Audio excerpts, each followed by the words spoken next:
Творческий вечер, посвященный памяти известного народного писателя и поэта Саида Чехкиева, прошел в Центре культурного развития.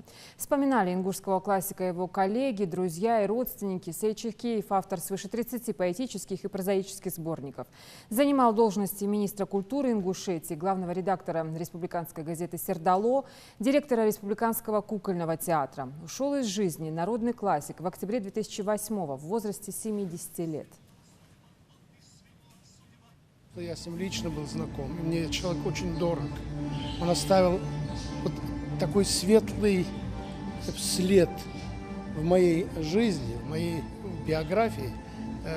И я вот этот след, который он оставил, до сих пор во мне светится, понимаете? Вот до сих пор я отношусь к нему как к своему близкому человеку. В своих замечательных произведениях он сумел это так прекрасно отразить, создать такие многозвучные, колоритные образы, которые и сегодня играют огромную роль. И по ним нынешнее поколение писателей учится, как